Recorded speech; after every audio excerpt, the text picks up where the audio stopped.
The actual concept of their company is rotting. It's rotten from the inside. People have said, allegedly, it's a bit of a scam. I hate that that's real, but it is. HelloFresh have been harassing me. Hello and welcome to my channel. If you haven't been here before, my name is Lena Norms. I make videos about sustainable fashion, the planet potentially being on fire, but like in a fun way, and books. I think that's all the real content categories. I occasionally go on rants about the royal family. It's both on brand and incredibly off brand. But today I'm going to be talking about how I make money online. And one of the ways I make money online that I want to be talking more about, because I think it's important from a consumer perspective, is that I do brand deals. Now, I don't do very many of them, mainly because I have read too much about how the floor is made of lava.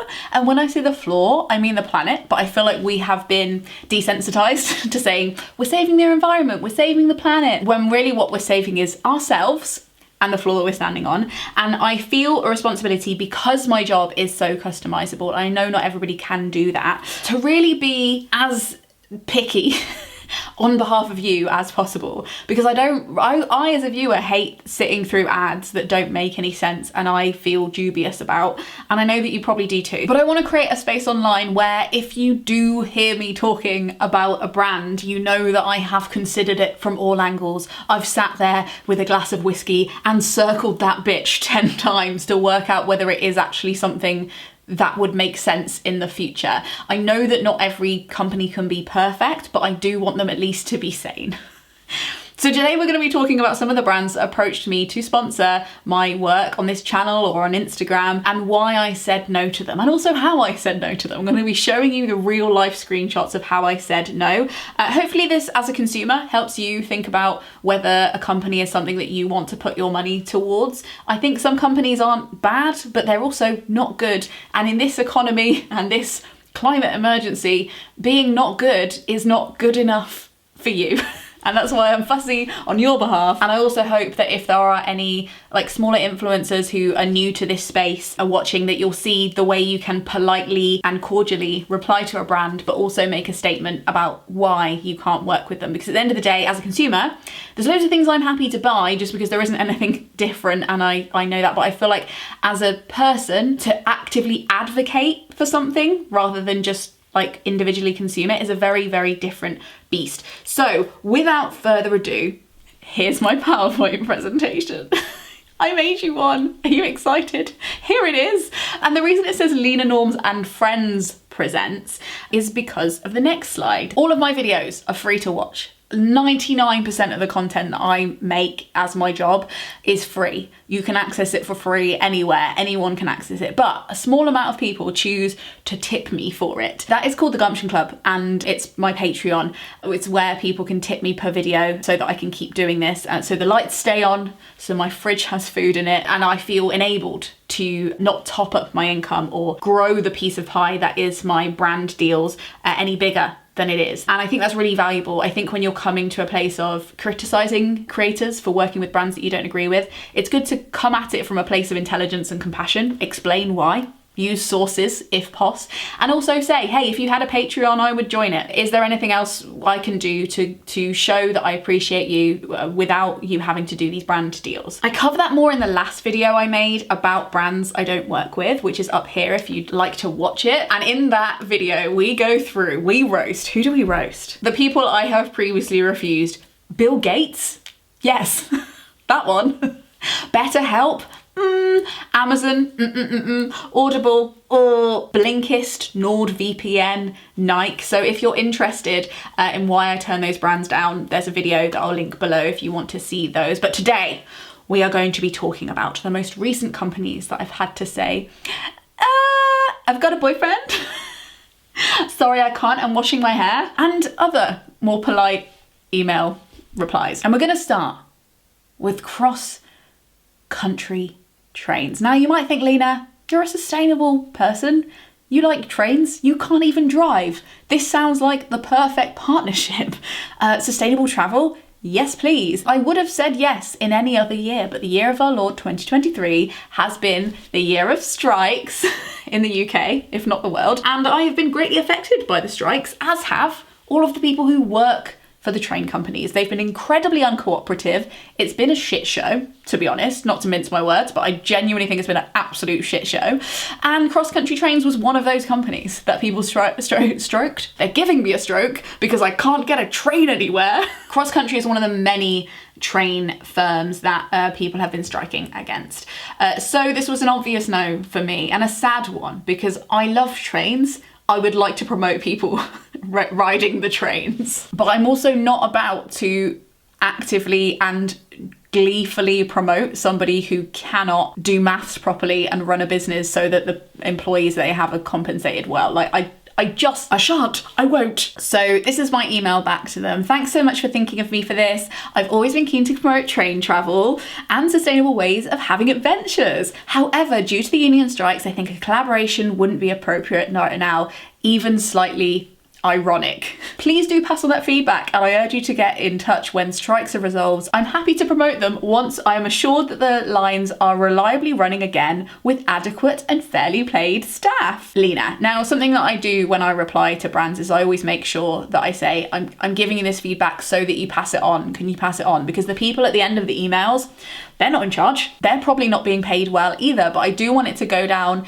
when they're feeding back about marketing campaigns that there is a real reason why somebody wouldn't work with them, and those things are noted and those things are passed on. I'm going to be rating each brand with a Chili's rating, like how hot I think the sauce was, how bad I feel towards this company after this interaction. Sometimes it'll be very mild, sometimes it'll be so I'd say with CrossCountry I feel 2 Chili's, 2 out of 3 Chili's about it. I love the concept, hate the execution.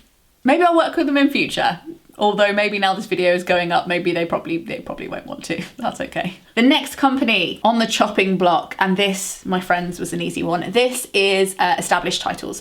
Established Titles is a gifting brand, and their tagline is "Become a Lord today," which when you have more complicated left-wing feelings about land ownership and the House of Lords and just the whole concept of a lord or a laird, it's just a weird thing that you think might tempt people. But anyway, they sell tiny plots of land that you can give as a gift, and then you can technically call yourself a lord or lady. Now, there's lots of controversy about whether that is actually legally standing, and it is, like people have said, allegedly, it's a bit of a scam. But that didn't really, I was aware of that, but it didn't really matter to me. The whole concept, even if it was legally binding and true, is just like a little bit gross and also inaccurate. I think because they're selling Scottish land, you'd actually be a laird, not a lord. Nevertheless, here was my reply. Hi, thanks for thinking of me. I think the long-suffering Scottish have been through enough without another English person buying up their land, so I think I'll pass. Crying, laughing emoji face. All the best, Lena. You'll see there are various different tones of professionalism in my emails because at the end of the day, I am a professional, but I also don't have a boss. So some days I go a little bit rogue and I use emoji in emails, okay? He did not reply. So also, if you're interested in like land ownership, I'm going to link a really good podcast below about it that also has loads of music in it, because especially in Scotland, there are problems with English people owning Scottish land, and it's like a whole thing. Anyway, I'm going to give this interaction 3 hot chilies because there is nothing they like. The actual concept of their company is rotting. It's rotten from the inside. So again, that's why they got emojis in their email. They know what they did. Oh, we're coming up for another 3 chilies interaction, I'm afraid. HelloFresh. Hello, fresh. Is it fresh though? The tea is fresh. You probably know. HelloFresh are a meal delivery service where they give you all the exact ingredients for something and some recipes and you make it up yourself. So it's supposed to save you time. It probably doesn't save you money, but kind of allegedly it stops food waste, but obviously it increases your package waste. So it's a confusing one. I do think some of their packaging is recyclable or like biodegradable, but I remain skeptical about all forms of recycling. So just concept wise, I think like needs work. We shouldn't be ordering it in individual boxes to be shipped to us from very far away. Like there are more efficient ways of getting food near you, and we call them supermarkets. Not everybody has them near them, and there are food deserts, and that's a thing.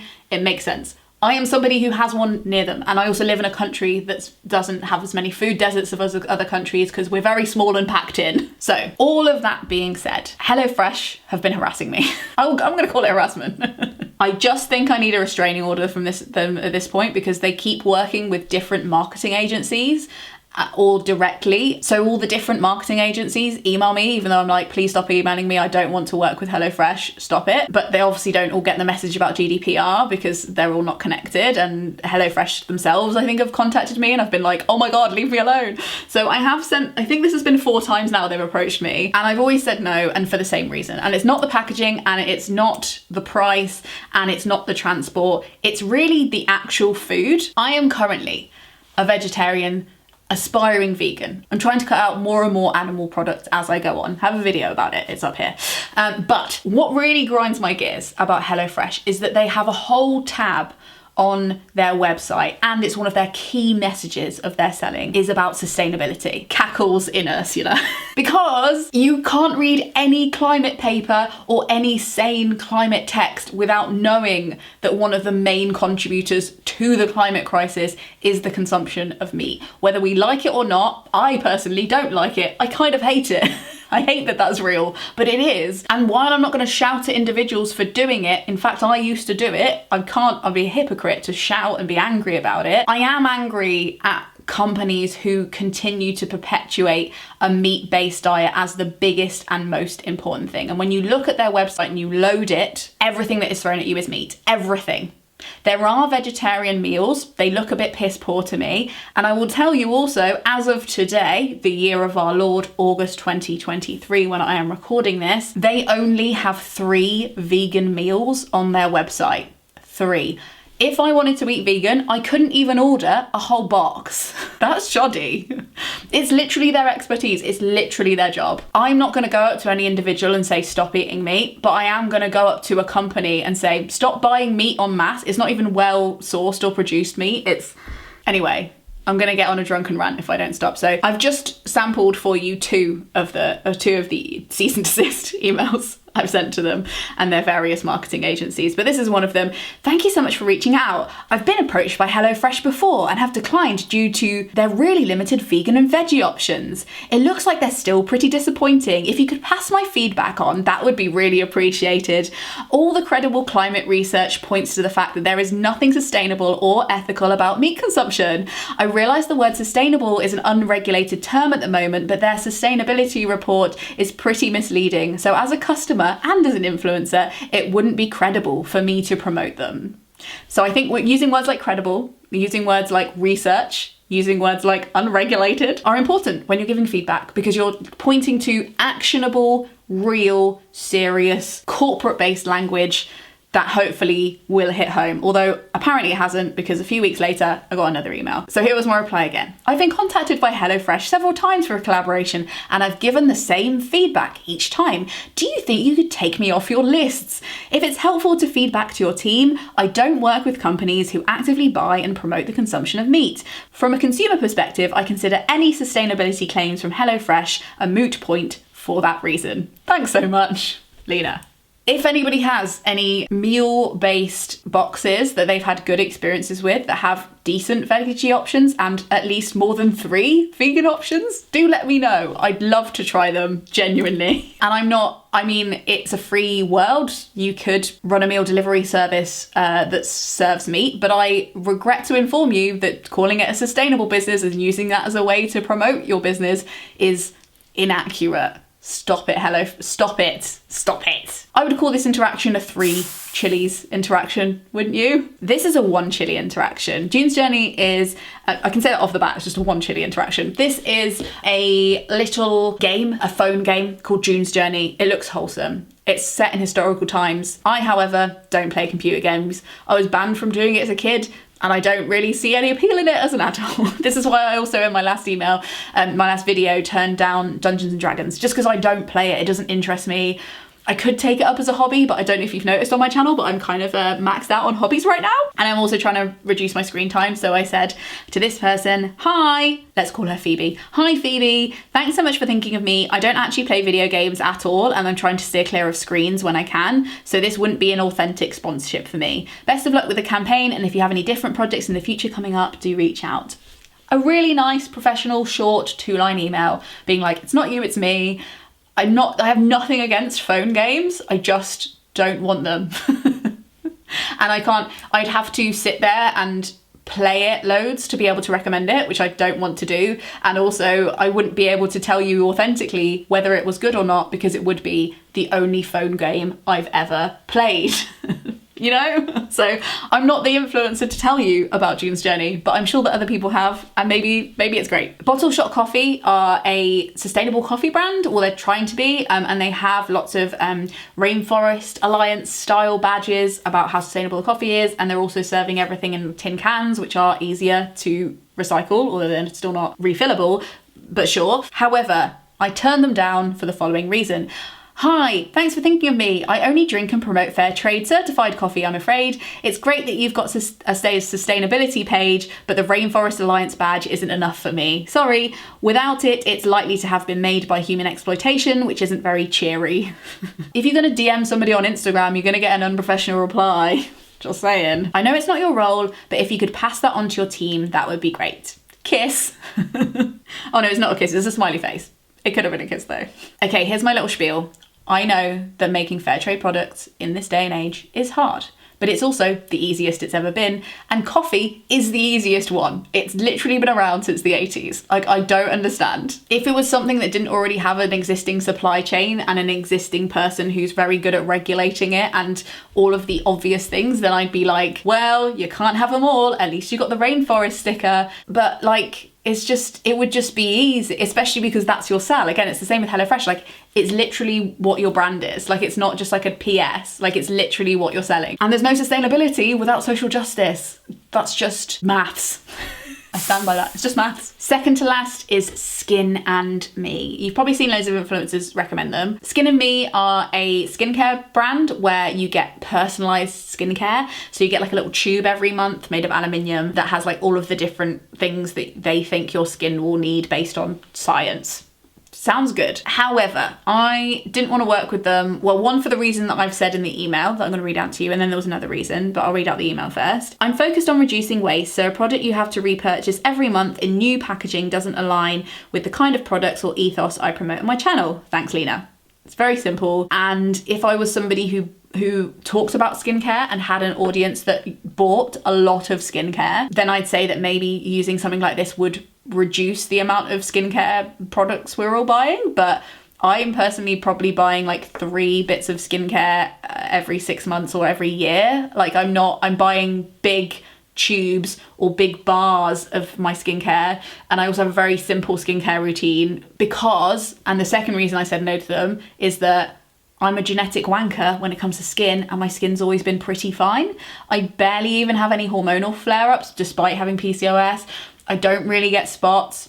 Don't tell me if I have big pores. I don't want to know. I don't think I have big pores. I'm not actually wearing foundation today. This is just what my face looks like. So I would, because of that hashtag skin privilege, I wouldn't be the best person to tell you whether it worked. I might notice a slight difference, but this is for people with skin problems, people who have different skin situations, and I would be literally the worst person to do that. I wouldn't know if it was good or not. I literally wouldn't know. I also think that while the packaging is recyclable, there's some wish cycling issues with that I can't guarantee that it will be recycled. And also, it seems like a product that would be really easy to make refillable, just like Upcircle do. They're like a skincare brand that do that. That's a thing that's already possible within that industry. And aluminium packaging would be even easier.